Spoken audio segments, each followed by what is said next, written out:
morning. Welcome back. A very important week this is. This is the 13th day of June 2023. Exactly 9 months since President William Ruto was sworn in to start his term as president. And this week he will be presenting through, of course, his Cabinet Secretary for National Treasury, Professor Njuguna Ndung'u, the first budget of the Kenya Kwanza administration. 3.67 trillion is the number.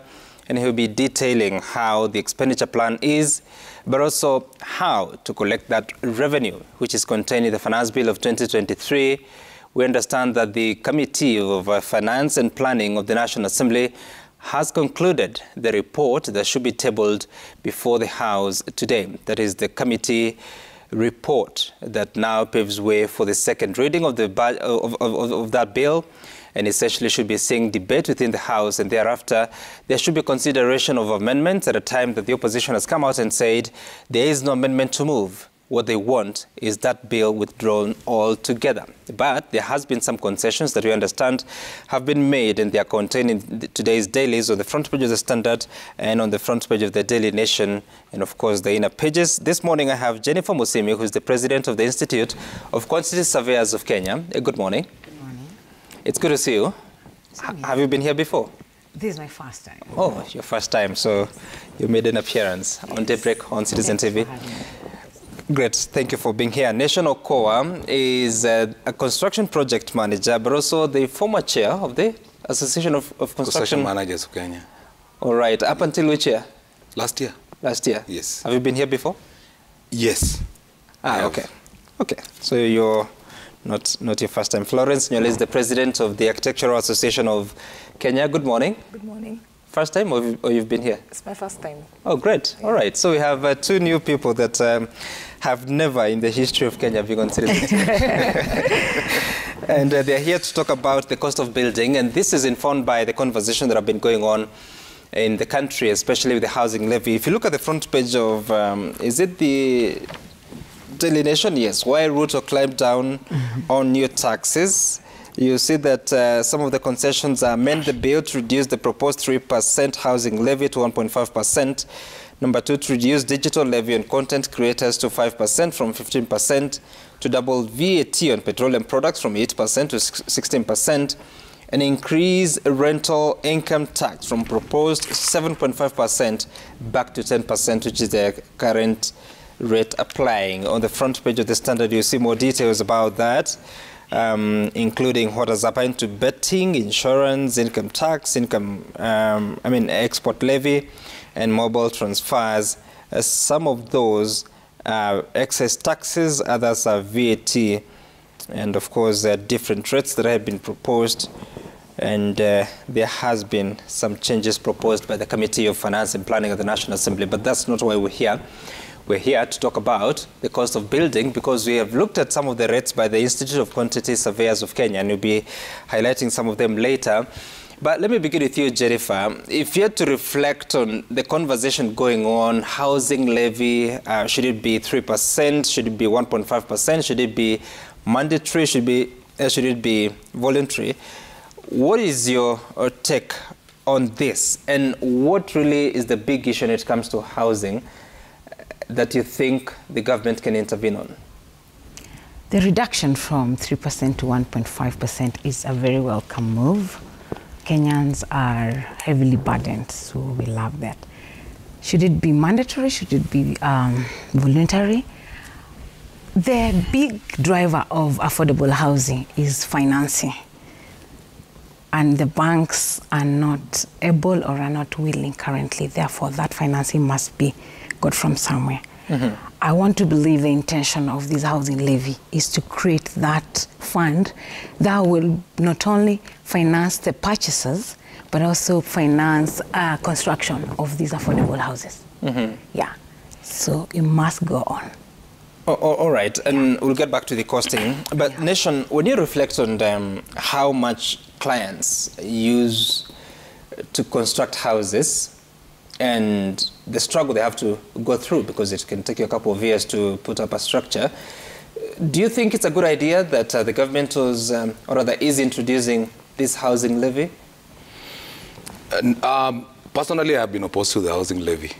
And my issue is the housing levy. It's not on the levy itself, but on the practicality of achieving the houses intended. I think that is, for me, it's my biggest issue. I align with the government that there is need for housing. In Article 43, there is a right on housing in that effect. And the government cannot sit back and fail to provide housing. However, I disagree on the method that is being used to try and achieve that housing. That is my major problem with the housing levy. For me, whether you take it from 3 to 1.5% without the structures required, even if it was 0.001, I would still have a problem with it, because I expected some structures to be in place, some honesty discussions around it, like the cost of construction, very good honesty that we need to have first. Then we begin to discuss the housing levy. Otherwise, government's attention on housing, as an industry, I think we should welcome it. We are a very lucky country to have this discussion on housing. Some countries don't have it.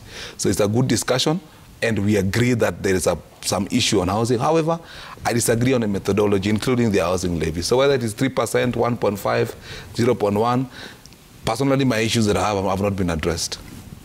What are those structures that you'd want to see? You see, first of all, a debate on housing levy affordable housing must dovetail a debate on cost on construction. Those two things are tied at the hip. If you do not have a debate on the cost of construction, I'm glad we have this discussion today, then the affordable housing will be a mirage. It cannot be achieved. If you continue raising tax in that environment of affordable housing, like these housing finance bills are attempting to do, how are you supposed to achieve that housing, that affordable housing?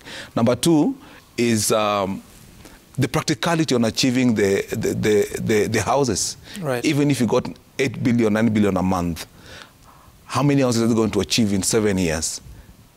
Looking at the cost of constructions. As a professional in the built environment, those are concerns we must address first. And I expect maybe the PS will have a discussion with the stakeholders in the built environment before this housing levy came to the public. Then just structures on how this affordable housing is going to be implemented. The built environment stakeholders, where are they? The architects, the quantity surveyors, the project managers, the engineers. Have that discussion taken place? It hasn't. Is this how it works in the sector? I mean, with all common sense, that is how it should work, that you want to achieve something in an environment where there are stakeholders. You need to have that conversation with them. You know, maybe they were involved, but personally, I expected a forum with the PS where we, as stakeholders, were explained to, like, this is what we want to achieve as a government in your environment. We want to do 250 houses. We saw that in manifesto, and this is our program. We are in this industry. We leave this studio today. We are going to sites, so we know what's happening. Let's have that conversation first. Yeah. All right, President Nyole, tell me about your thoughts around this particular levy, and if your side of profession has been involved. Thank you, Sam. Just as the Nation is talking about, for us at the Architectural Association of Kenya, we are keen on the structures. And recently we just discussed the issue of having a housing board or a housing authority that can then take on the mandate of providing housing for the country. I think one of the things that challenges our environment is the fact that we have seen, yes, money is being collected. As we speak today, look at a fund like NHIF. They are not able to remit money to hospitals, and this is a basic need. So how about housing?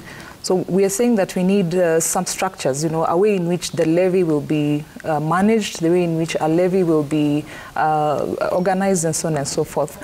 I think one of the other things is that it doesn't mean that the taxpayer is the one who needs to bring the money to the table. I think there are very many ways of funding housing.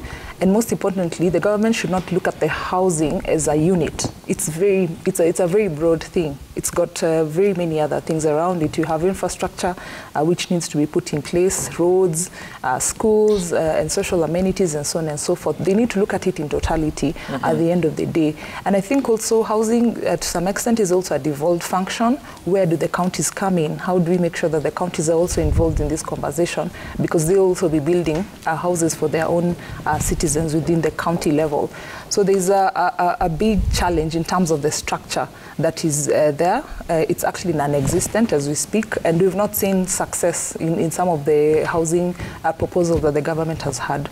So we need conversations around the structure. We also need conversations around the cost of building, but most importantly, the government should actually concern itself with more of an enabling environment as opposed to actually building the house itself.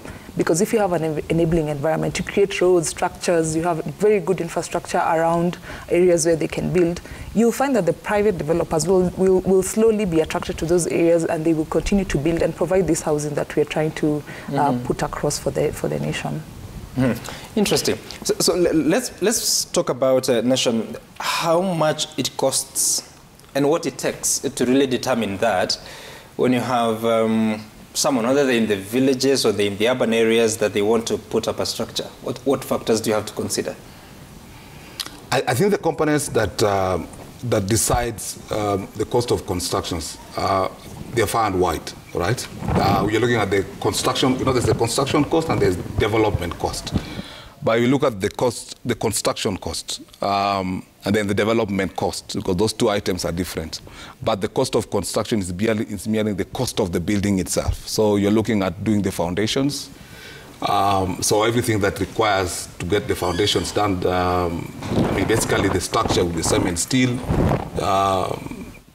cement, steel, mortar, all those things, kokoto, simiti, all those things are combined. Then you begin to do your structure in the superstructure and then go to finishes. Your finishes are basically your tiles. If you don't want a tile, you do your screed, you do your mabati roof or decra roof, whatever it is. You put your windows, you put your doors, paint your house and move in. So that, in essence, you will form for you the cost of construction. However, if you look at the cost of the development, now you begin to have consultants fee. You begin to have approvals fee, the cost of approval. If you're borrowing to build, you have a finance cost from wherever you're borrowing from.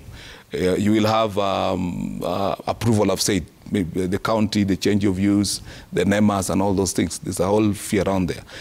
There's a land cost in that component as well if you're buying land, right? If you're marketing for sales, there's a marketing budget. And then there's usually what you have as an administration cost. You have your accountants, you have just people running around. So all that will form development cost. Remember, the construction cost is part of development cost. So construction cost is merely the cost of the building. Development cost, you bring a lot of other items like consultants, like the finance cost. You bring a lot of other things like approvals. Right. And Jennifer, I've seen some of the rates that you've indicated in, some of the areas, whether it's Nairobi, whether it's Western or wherever it is. And it ranges between 33,000, they're about going up as far as that you may want, in as far as the quality of work that you desire as of. What determines that? That you come and say that the square meters rate is 35,000, for instance? This is a build-up cost for the building, putting in consideration the kind of materials you're using. And it's a benchmark, an average, so to speak. Assuming you do an average and not an exaggerated house. So you'll have the stones for the walling, you'll have the tiles for the roofing, you'll have a modest finishes, you'll have basic things for that house that will cost 35,000. However, you can reduce it to 25, you can increase it to more than 35, 33 or that, depending on now how efficient you are in doing this project. For example, the labor component, where you buy your materials, and and where excuse me, and where are you building that house? Like we said, is it Nairobi? Is it Mombasa? Is it up country? Yeah. Interesting. So you're saying it's an average, is a standard, but who implements it? It's a guide for the market. This book, which has now been launched by the Ministry of Public Works together with KNBS and IQSK, is not spot on. You don't take it, pick a rate and say, tell your fundi, this walling must be 2,000 square meters. 2,000 shillings per square meter. You look at it, if the fundi tells you they're offering 1,400, you can consider. If it is 800, then you're like, you're asking yourself, what are you making it from? You know, you question yourself, you start thinking outside the box. It's a guide. It's not to be followed. That's what I'm asking. Yeah. So is it a document that is available to the market? To the market, like a Kenyan wants to put up a house, is it available to them? It is for sale. It's up for sale at IKSK. You can call us. We can deliver it to where you want it delivered. Yes. Interesting.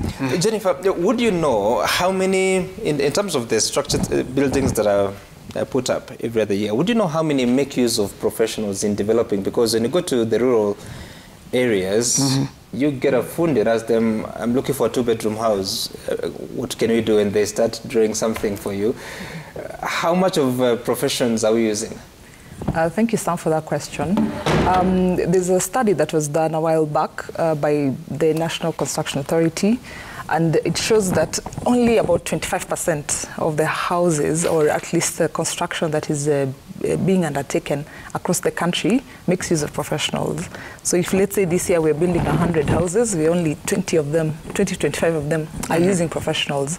Which is quite a sad affair, because at the end of the day, everybody else then is building, as you're saying, using the fundi or the foreman, who then controls or directs the way in which they're doing their construction.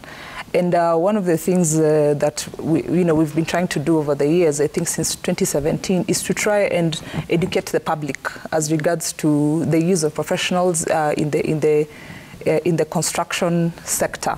The biggest challenge, and you know that very well, is the fact that when somebody bypasses the use of professionals, then we end up having what you're seeing, building collapses and so on and so forth, or just basically low quality work at the end of the day. And we've been running a campaign at AK called the Je Unamjengo campaign, and we run it annually. We go to the streets, almost like a road show, and we say, do you have a building? You need a professional, you need an architect, an engineer, quantity surveyor, planner, and so on and so forth, so that your building comes together in a professional manner. And even the issue of people trying to save costs. You know, it's very interesting that when somebody does not use a fundi, I believe they end up spending more money, because they have to keep demolishing, keep changing some of the spaces at the end of the day, and they end up spending a bit more. But if they involved professionals from the beginning, especially when you're talking about costs and you have a quantity surveyor who's matching the design of the architect to a cost, you're able to control and plan around your expenditure in terms of the construction. So there is need, there's a gap, and there's need to have professionals involved in construction. So if 20-25% are the ones that are using professionals, is it for they don't want to use them, or is it also that they're not adequate? No, I think there are two things here maybe I could mention. One is there is this presumption that professionals are expensive. At the end of the day, we end up actually helping the client to save money. If you think about it, any building that has collapsed, you've gone all the way up to 7 stories, you spent millions of money. But if you had a professional at the beginning, you'd actually save the cost and make sure that your building stands and it's structurally sound. That's the first notion. I think the second notion is that people will only do that which is compulsory.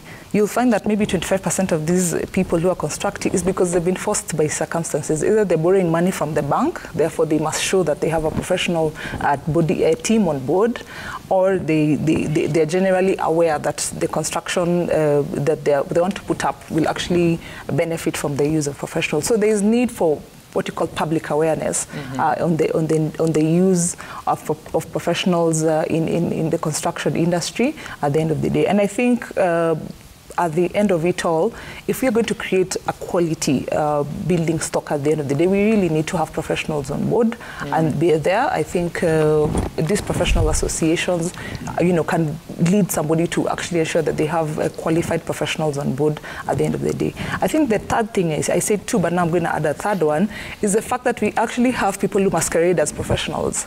in the built environment, unfortunately. I do not want to use the word quacks, but they're there. They're there. They go to site. They tell you, I can build this thing for you. I can do ABCD for you. They even call themselves architects. They call themselves engineers and so on and so on, but they're not qualified. So what the public needs to also be aware is that professionals are actually registered by professional regulatory bodies. For instance, architects and quantity surveyors, we are registered by the board of registration. Then even contractors are registered by NCA and so on and so forth. So there's need for the public to be quite aware of who they're engaging in their work. Yeah. So if you're to put up a structure, you need an architect? An engineer. Engineer in structure? Structural engineer.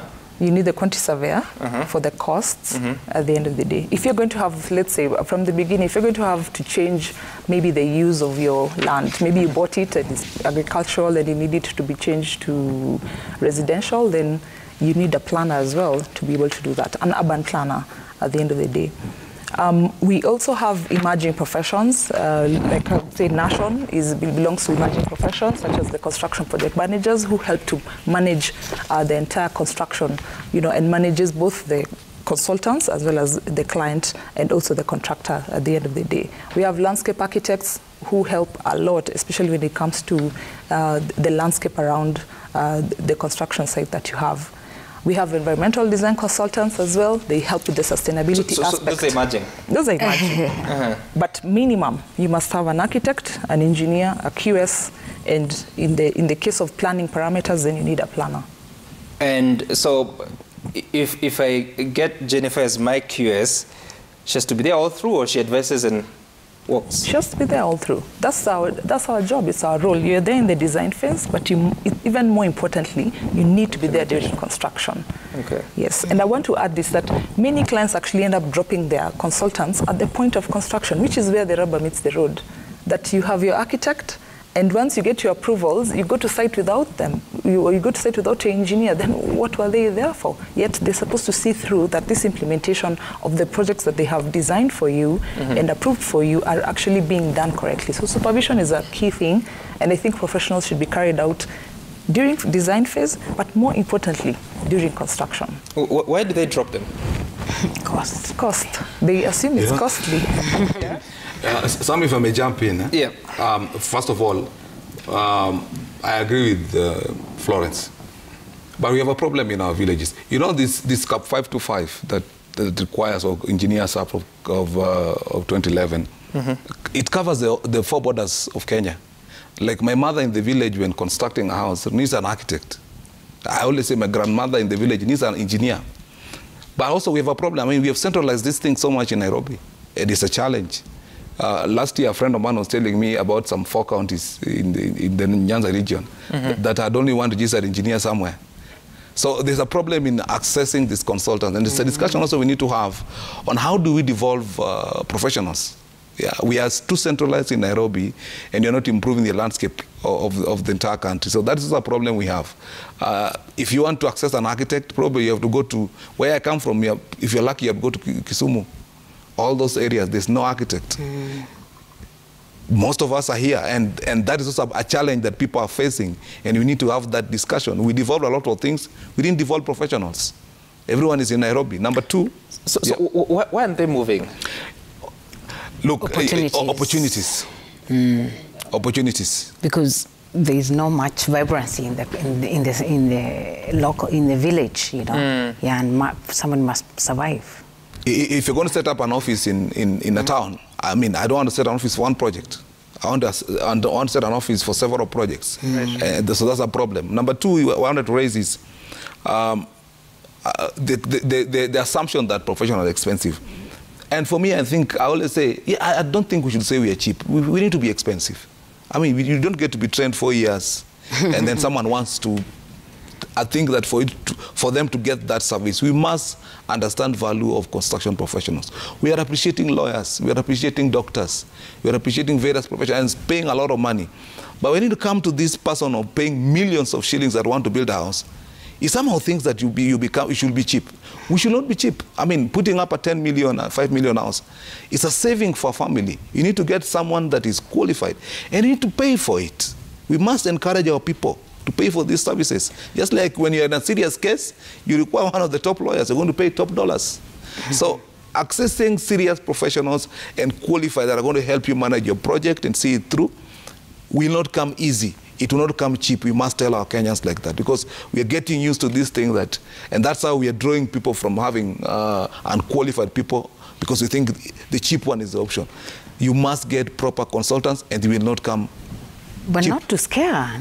Yes, Jennifer. Yes. The professionals, in a lump sum, you'll have an average of about 10% of the costs. And you look at it as economic costs of, if you're not using them, where do you lose out? You may end up demolishing your house, redoing it. It's collapsing because it doesn't have a structural engineer. And that will cost you much more than the 10% you're saving. So use your professionals. And when you talk about the rate of, for instance, 35,000 per square meter, is it inclusive of the professionals' cost, or it's just material and what? That's material and labor. Material and labor. Yes, yeah. So on top of that, you're saying you add 10%? 10%, 3%, 3,000. 3,000. It's not too much. Okay. Yes. Yeah. Interesting. So when you're managing this, do you find that, does it tally that the cost of development versus the cost of construction is 10% versus 90? Or how does it occur when you're managing a project? No, when you manage projects, we are concerned with, we call them 10 components of management. But the key ones we look at is time, cost, and quality. So we come in to manage time. You know, we have a problem in this country that projects just delay. And projects are always over budget. So the project manager is concerned with those, we call them the triple constraints of time, cost, and quality. So all the way from the design stage, we are concerned with 10 components, but those three are the most important and most known. We want to say that if a project is 100 million, you need to achieve it at 100 million. So in that, we'll manage, work with the QS and manage the cost, manage the scope. We do communication, resource management. It's a lot of management aspects that we do in a project. So that we ensure that that project is as quality, is within the budget, and it's 1 year projects, 1 year is finished. So we work with consultants all the way from design through to the construction stage to just look at all those management aspects of a project. Yes. Interesting. All right, I want us to take a short break, and you can raise your questions with us via Citizen TV Kenya. That is at Citizen TV Kenya Tamgi Tuku. That is on Twitter. The hashtag to use is Daybreak, or you can text us at 22422. Be raising some of your questions with the panelists here in studio. They are here for you, and the consultation is free, at least for the morning. If you have any concerns that you may have, especially on the cost of building, why do you need professionals? How do you compare? Because you get a fundi, they tell you I can do this at this price, another one tells you I can actually do it at half price. What do you consider? And what must you know as you go ahead with your project, but also the bigger conversation in the country about affordable housing? What does that mean? After the break.